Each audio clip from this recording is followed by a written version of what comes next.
Hey, how's it going? My name is Kevin Camarillo, and today we are going to be actually talking about a little assignment, which is our third assignment in our semester of summer strength and conditioning. So, what our assignment includes that we have to provide three real life sport specific examples that actually relate to the list that we have been given to follow.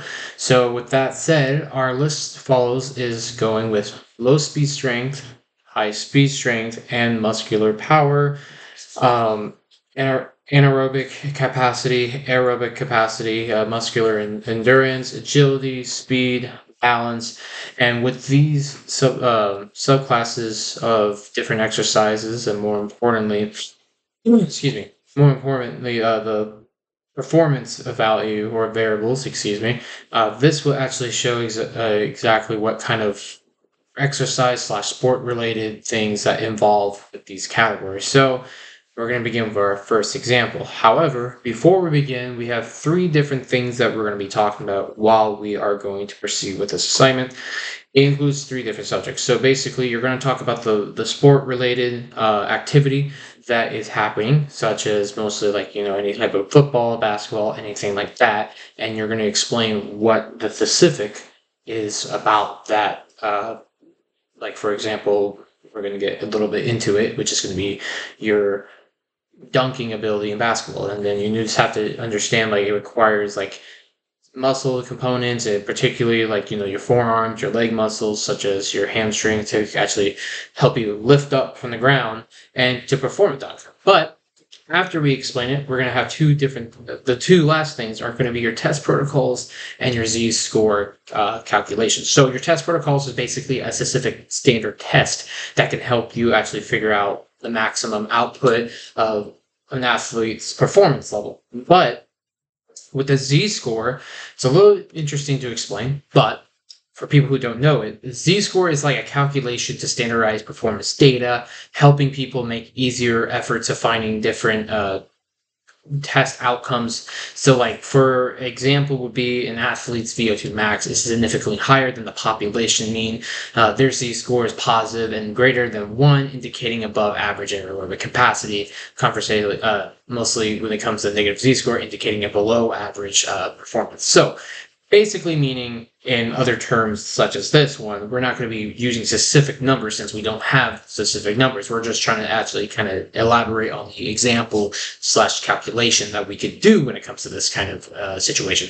So basically meaning we have the athlete score, which is going to be an equation. Well, first let me tell you the equation, but at the same time, we're not going to really explain it since, like I said, we don't have the calculations of any so-called mean, such as the population, and also the athlete score. The only thing we do have is what the athlete is doing.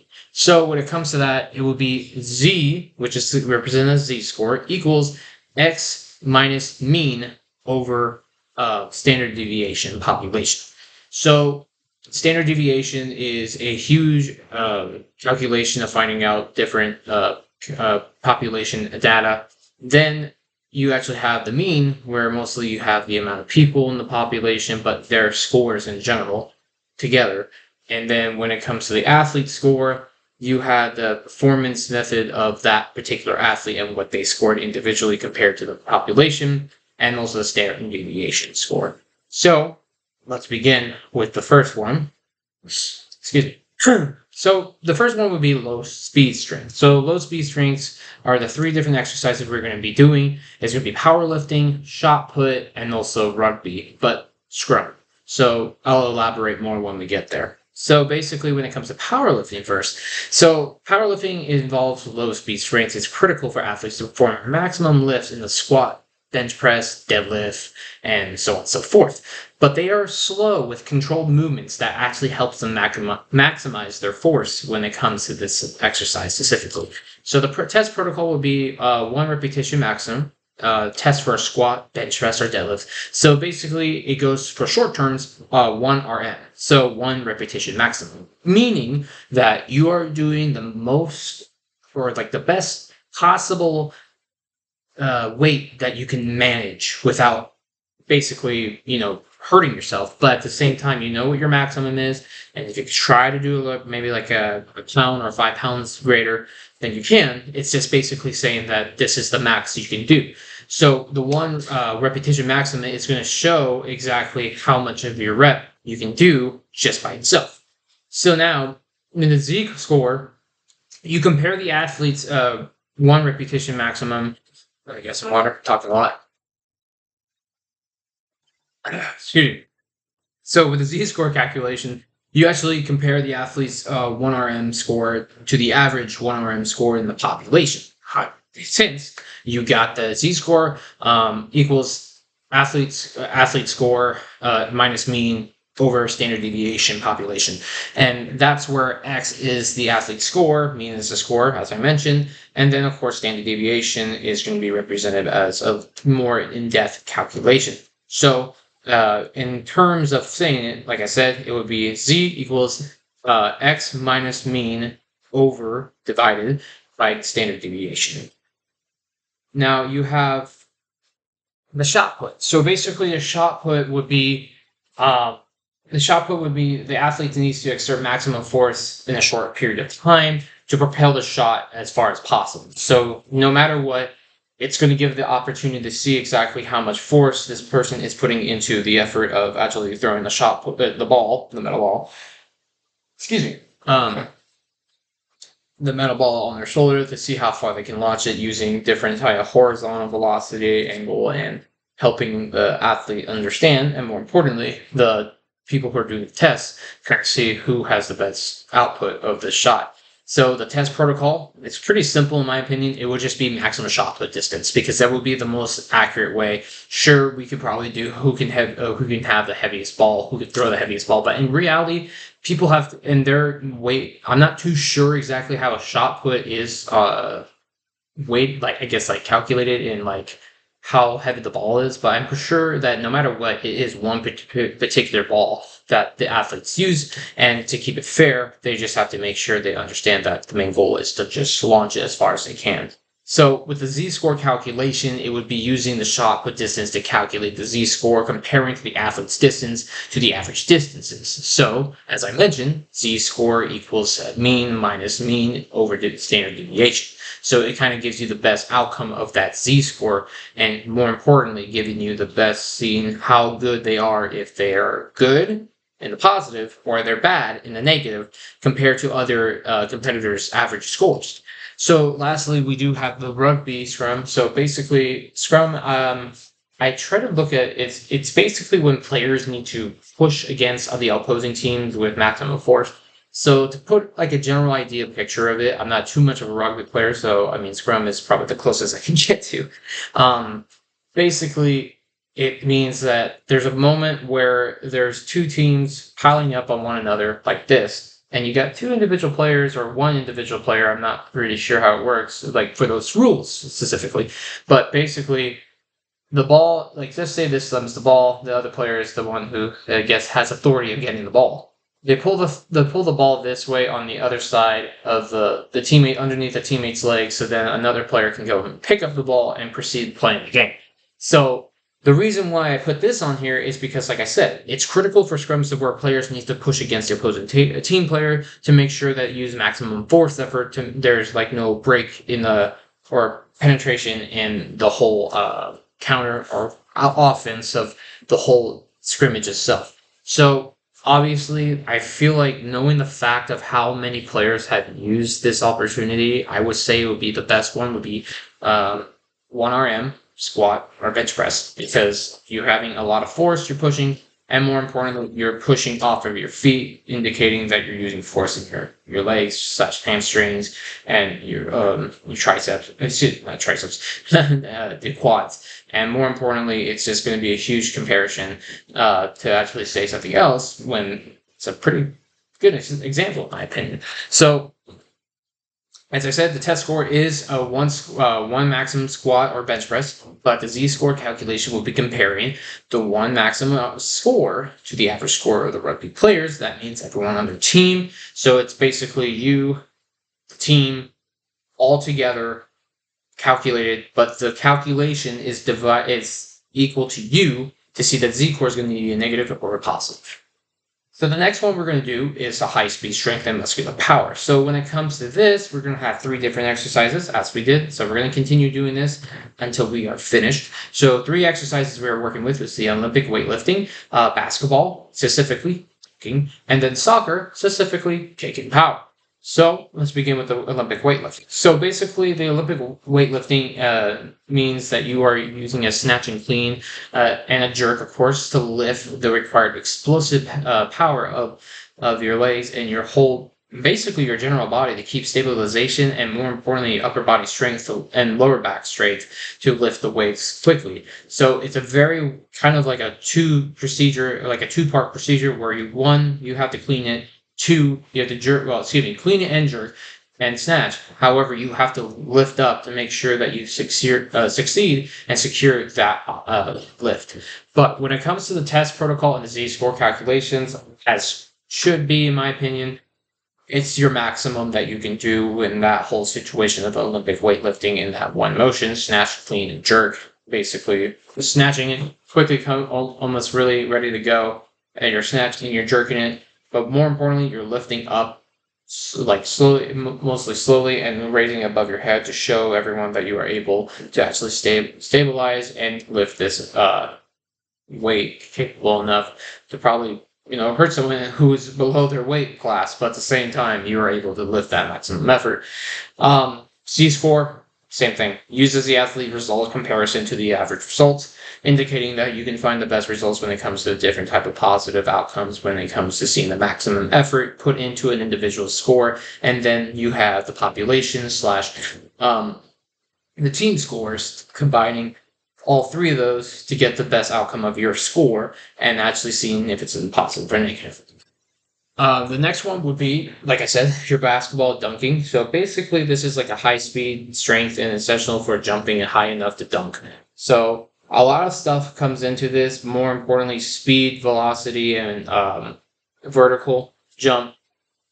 And it depends on how much training / resistance you put on there. But at the same time, it is high-speed strength. So, I mean, at the same time, you're lifting a ball, but you're still going at high rate of speed and seeing how far you can jump, but how high as well. So it's like almost like a 45-degree angle, basically. You could say when you're taking off from here, and then you're running, and you just take off. So that's basically like a slight angle going up. So with that, preferably in game, that's how it go. For test purposes, vertical jump will be your best bet of understanding who has the best vertical jump and helping coaches and staff to understand who can do what in these kinds of game situations that helps the team improve and also helping the player understand they or whoever can perform it or can do it.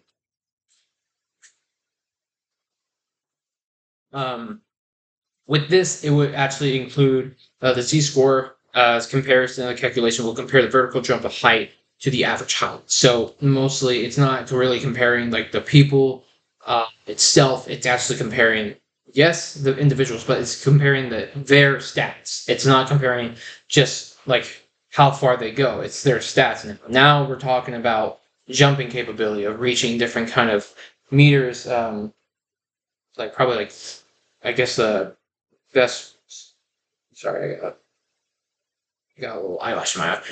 The best kind of like vertical jump, which would be like maybe like I think it would be like the best outcome you can do, maybe 40 meters or so. That would be like the max in my opinion, but you never know. But yeah, it would be a simple test in these kinds of situations. But more importantly, it would be an easier time to understand exactly how to calculate everything. Now, finally, it would be a soccer kicking power. Now, the kicking power is basically crucial for scoring in long distance situations. As you know, for example, Cristiano Ronaldo or Zlatan Ibrahimovic, or who else would be a good representation? I guess Messi too. I mean, they all have phenomenal kicking power. I mean, a lot of times Messi does bend a lot, which helps him kind of make up for the kicking power loss. But there's times where he can hit that ball and it goes in that net. Let me tell you that. But basically, the z-score calculations will compare the kick velocities to the average velocities with the kickers itself when it comes to the whole team and understanding the calculations of that. So the test protocol of that would be the maximum kicking velocity using a radar gun. So this is the best option. Baseball does this all the time, especially when it comes to throwing. Kicking power, I mean, yes, you throw with your power, but you're using just your fingers, such as like a two-seam fastball, or actually a four-seam fastball. What am I doing? So four-seam fastball, where you're throwing it like this, and you're making sure that you're throwing it. You're not really doing anything with your hand, like you're not punching the ball. You're throwing it, compared to kicking the ball, where you're kicking the heck out of the thing. So it's the object's going to have to go somewhere where you direct kick it, and more importantly, how much power it's putting there. Next one would be anaerobic capacity. So 3 exercises we're doing. For this, it's going to be 400 sprint, ice hockey, shifts, and swimming 100-meter freestyle. So the 400 sprint requires a sustained high-intensity effort. I'll rely on anaerobic energy systems. So I used to be a 400-meter runner, and this is pretty correct in my and it's not the easiest race to do. A lot of people think it is. I mean, basically, it is like 80%, 75% sprinting maximum. Because one, you're racing against 8 competitors, depending on who's on the track.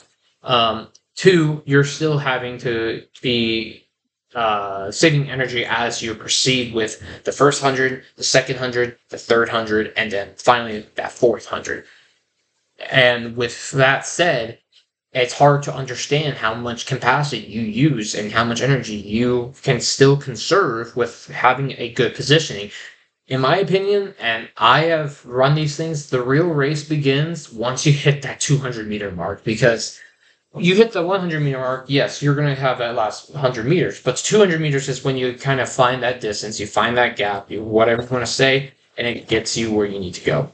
So, simple, quick and simple. Compared sprint times with other players / athletes' average times to get the exact z-scores using standard deviation. More importantly, the athlete score minus the mean of the whole team score. With that said, you do have the 400-meter sprint trial for the test itself.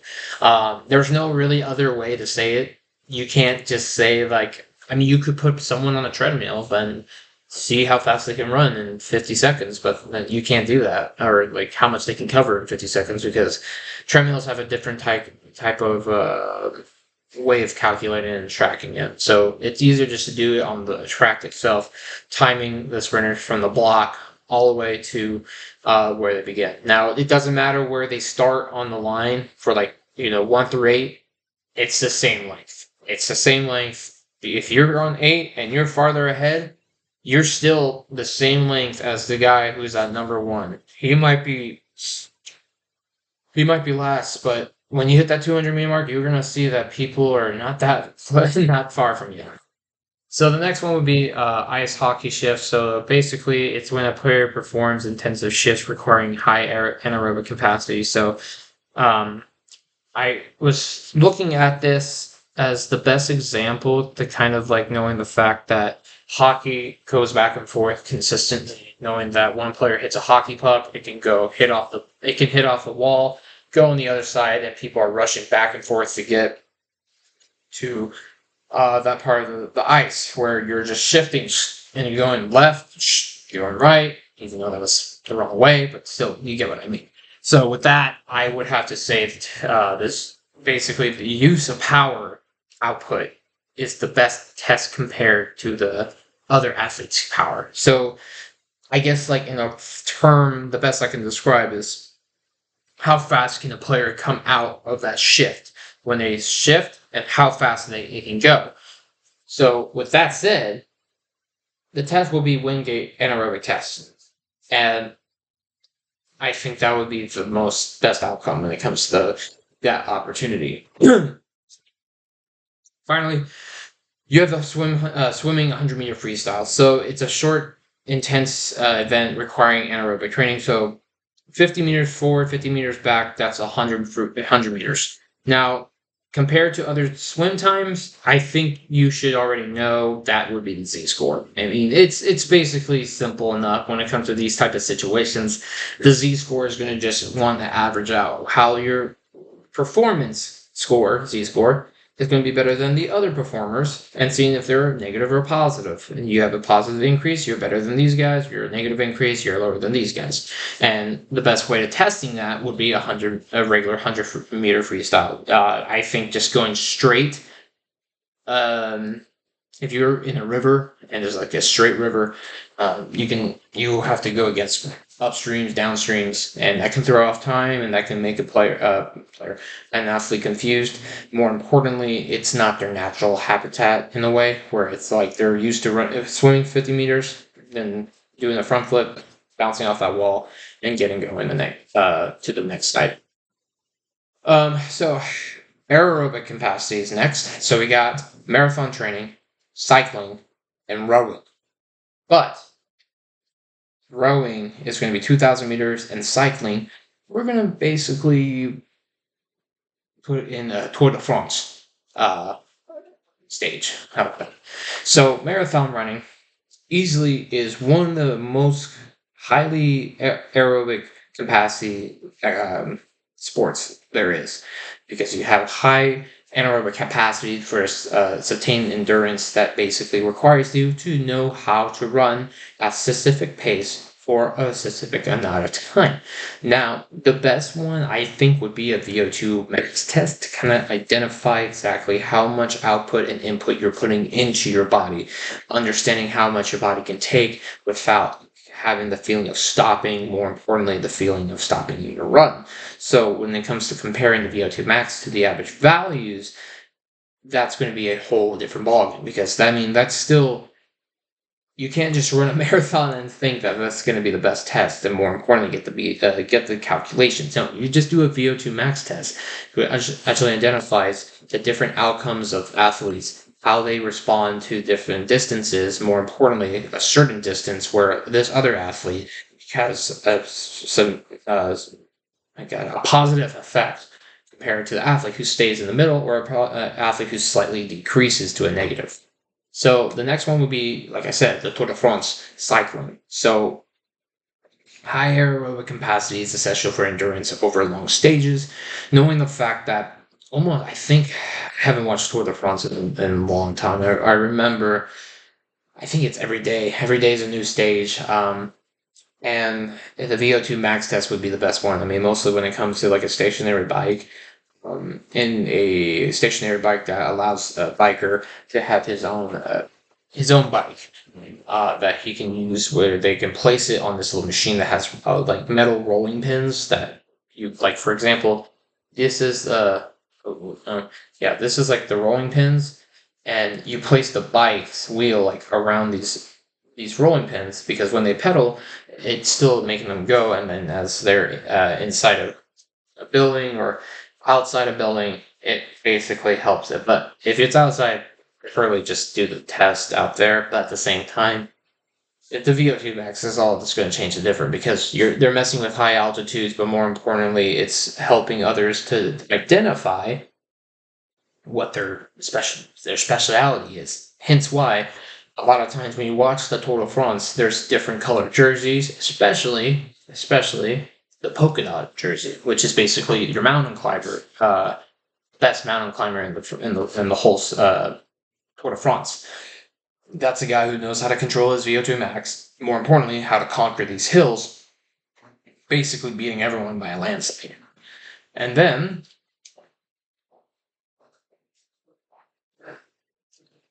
next one would be rowing 2,000 meters. Now, this requires a sustained aerobic effort. So basically, your own rowing machine would be a nice way of actually getting an understanding.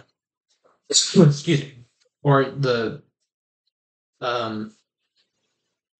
or like a natural rowing, like a canoe or anything like that makes you row 2,000 meters, but you want to compare the average times to the different times of 2,000 meters of people who have successfully. So, an average 2,000 meters, probably take like around like 6 to 7 minutes depending on the athlete, and then you compare the ecometer rowing monitor to king add up all the individual times to get you the best possible times for such an athlete, or more importantly, the team itself. Okay, so the next one would be muscular endurance. For this one, rock climbing, wrestling, rowing. So with this one, this rowing, excuse me, rock climbing for muscular endurance would be the best benefit of understanding the sustained muscle contractions and particularly the forearms and legs, which mostly, if you've seen rock climbers, they're intense when it comes to seeing how much weight they lose and more importantly, how much muscle they gain. So if you try to beat them at a arm wrestling competition, you might win, you might not, but at the same time, your hand's gonna hurt because they have taught themselves how to grip difficult areas of rock. Hence why they have rock climbing gyms and these all the things to actually test the way how they can grip. Like even if they're like the rock is this small, they can like figure out a way to use their fingers, and their ligaments are like steel. But I think the best one for the test wise would have to be a pull up, maximum pull up test, because the amount of times people can use their muscles to keep themselves up is how much they can easily pull themselves up. Because remember, you're climbing, but at the same time, you're pulling yourself up. Usually, a lot of times, it's with your upper body more than your legs. Your legs are there just to make sure that you can get from point A to point B, but your arms are going from A, B, C, D, kind of like that. But when it comes to that, yeah, I mean, comparing the average numbers for the Z score, comparing the average numbers of the amount of times that people were able to do pull ups without stopping slash failure, will give you the best Z score opportunity. So, again, for a reminder, Z score equals the score amount that you as an athlete individually do minus the mean of your team slash the people that you're competing with, and then obviously your standard deviation of understanding of the whole population, including yourself. But at the same time, the whole equation is there to have to see how are you doing good, positive, or are you doing negative. So the next one would be your wrestling, not your wrestling, wrestling in general. So requirements, we can sustain muscle effort throughout matches. So with this, I would have to say it had to be a push-up or sit-up test, knowing the fact that their muscular strength is tested on this to see how much effort they can keep going without stop, not stop. Well, yeah, keep going without stopping, but more importantly, putting the capability of having the successful outcome of their strength being calculated by repetitions against their other competitor, well, former athlete. Well, yeah, okay.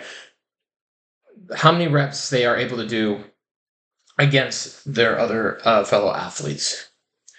For the last one, I would have to say, gosh, I have to say rowing again. You know, this time, this time it's a little bit different. So for me, I would actually lower the meters from 2,000 to like 500 because you're using maximum effort. Well, excuse me, 1,000 because you're still using your maximum effort, but this time you're lowering it by 1,000 meter, giving you more umph, but at the same time using more of your muscles' capability to actually maintain a steady pace, but making sure that you are able to complete it. So 2,000 meter rowing ecometer test would be the best benefit. And of course, testing out other people's individual time compared to yours, seeing if it's positive or negative.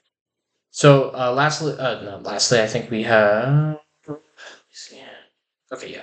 Yeah, well, one, two, three. Yeah, we have three more. Sorry. Okay. So, the next one I have down is going to be agility. And you have soccer defense, basketball defense, and more importantly, tennis. So agility would be soccer dribbling because it requires quick changes in direction. Perfect example, Lionel Messi. So um, with Lionel Messi, he is one of the best dribblers in the whole world by far, and he uses a lot of he uses a lot of ways to actually put a lot of effort into different kind of dribbling abilities, helping him get a past defender. So a really good one would be a test protocol would be the I think it was the Illinois agility test. So in this Illinois agility test, basically what you have to do is you start on one side, so it's like a U shape, like this. But in the middle of the U, it goes from U, and it goes to a quick, almost like a quick swirl. But at the same time, you're dribbling a ball. So you're using the start to try to get your feel of the ball, but more importantly, going over a cone. And with that said, when you reach that halfway mark, which is that when you're going down with a U, halfway mark, you're going to be doing like a little squiggly line up, which is like 10 meters. So going up with a U, that's 10 meters, going to the squiggle up 10 meters, and going back down 10 meters, going back up the U and down. So it's a really nice test to kind of test exactly how much you can keep possession of the ball, but more importantly, understand the fact that this agility test is there to compare times of how fast you can complete it. Hence why the Z-scores calculations should be the time that you complete it versus the time that your other competitors slash athletes complete it as well. So another one would be squall defense, which is basically requires quick lateral movements. So, for example, we will do a pro agility shuffles with cones. So you could do either like a W format where basically you're going from zigzag, but like in an angle shape as a W, and you're basically switching from I would say maybe like a 45-degree angle. Yeah, like a 45-degree angle, shifting one way and then switching the other way, and you're in this squat position, but you're shuffling with your feet to keep making sure that you can have the best possible defense. So time wise, that would be your Z score again, because it's seeing how fast you can complete it in a difficult setting, but it is agility, so seeing how fast you got it compared to your other competitors. And then finally, you have tennis, where it basically requires quick movements as well, quick changes, because you never know when the ball is going to go. So it's your job to react when that ball is hit off the opponent's racket into your own area of play. Where this would be the best one would be five, 10. That's why I call it 5-5-10. Not lateral, but shifting cone touches. So basically, if you want to, you can put it to, I would say like 5 meters. So basically, it would be 10 meters, but it has an individual. So it's cone here, cone here, cone here. Basically, the person in the middle will start, and their job is to touch this cone, touch this cone, touch this cone again, and then quickly run here to the last cone, which is your 10. But then you're going to touch this cone, touch back again, and then you're going to finish again. So it's a really interesting take on that type of agility training, but it helps you kind of understand that tennis is something that could happen, and it could make a huge impact if you're not ready. So obviously comparing times would be just the best way to actually calculate the Z scores from your mean, the team with you, and then also the standard deviation. The second to last we are going to be talking about would be your speed. So speed will be mostly track, football, receiver, and more importantly, and also baseball base running. So I'll get to wide receiver in a second. So when it comes to track, 100-meter sprint is pure speed and critical performance. So basically your maximum effort, and the test protocol, no doubt, has to be 100-meter sprint time, because there's no way that you can understand exactly how a person can be capable of doing on like a different different way of testing it, because if you don't have a 100-meter track, then there's no way that you can train for 100-meter without being at a 100-meter track that has 100-meter available to you. But yeah, the sprint times needs to be compared by the average times, especially with your team, knowing that you can combine all of them and get the easiest score for yourself to see exactly if you have improved your time, or more importantly, if you have decreased or stayed neutral, where you need to start learning how to understand, learning how to be more effective into your run. Next one would be your football wide receiver.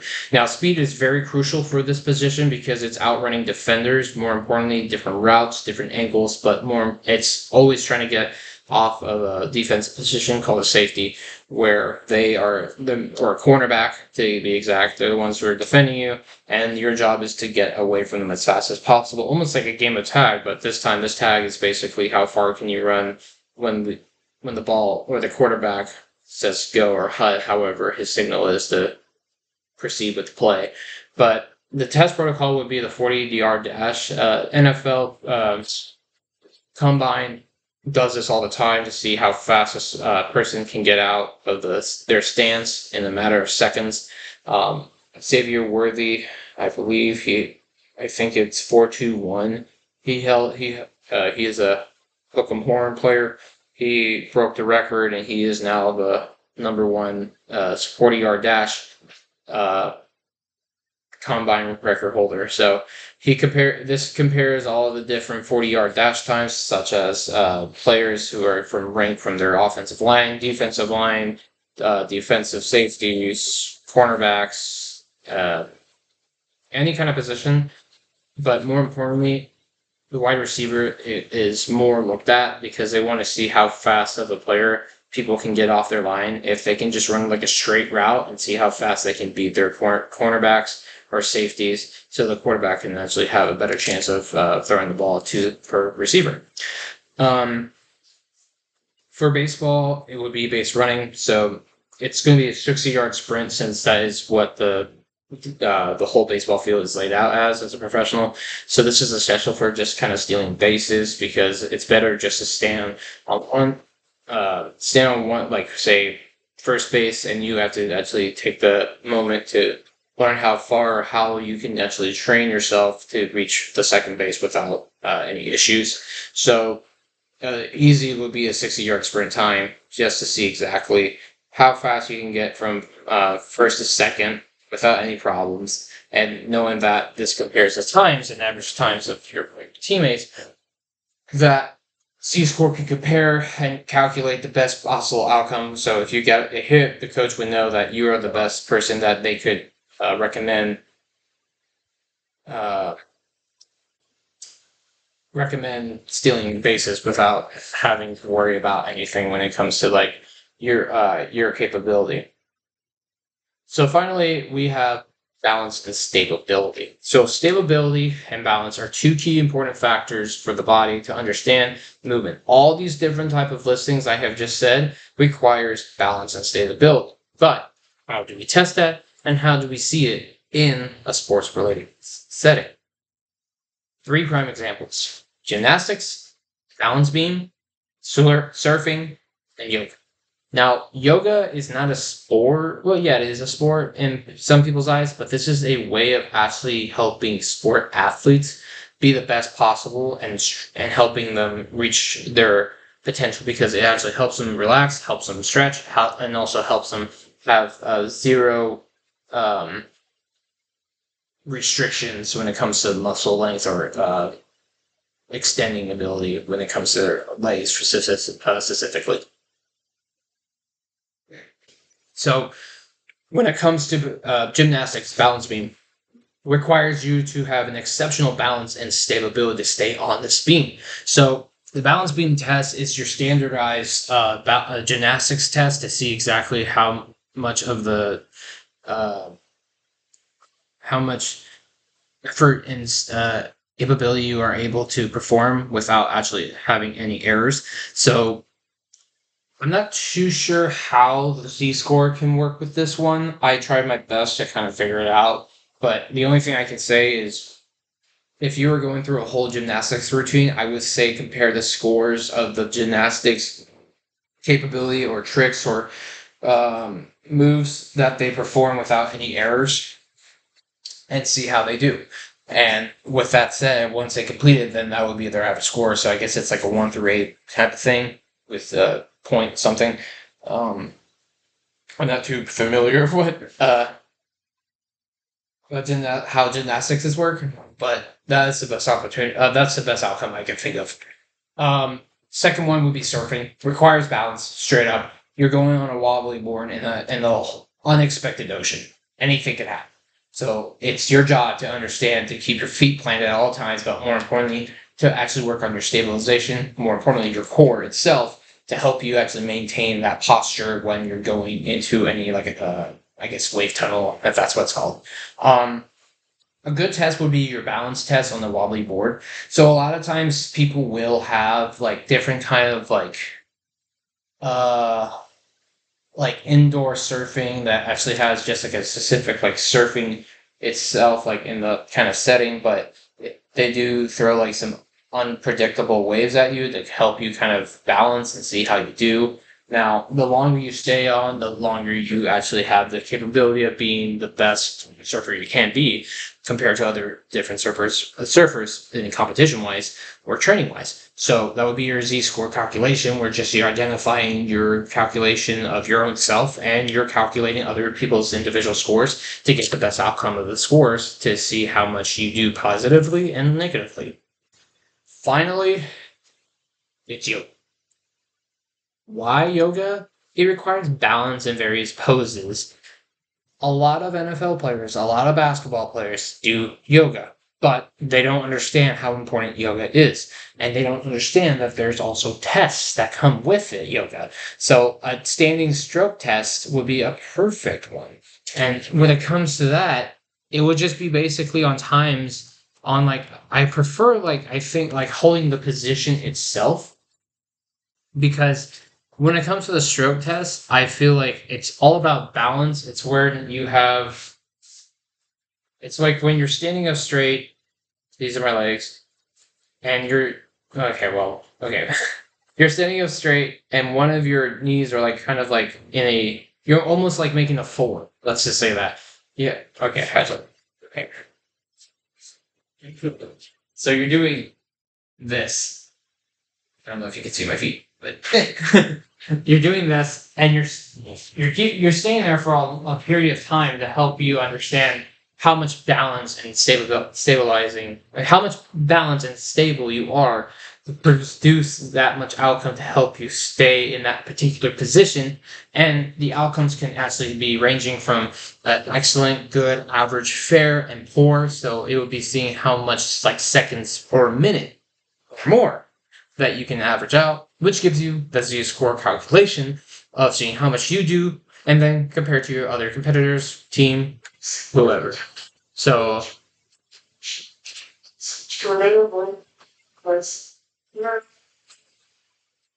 anywho, that is what I believe when it comes to this kind of assignment. These are the 9 different things that have 3 different sports and 3 different things that you can do within that sport. So, hopefully, this is a good way of explaining it. Not too familiar. I'm doing my best with Z score, but the way I remember it is basically the Z score equals your score minus mean score over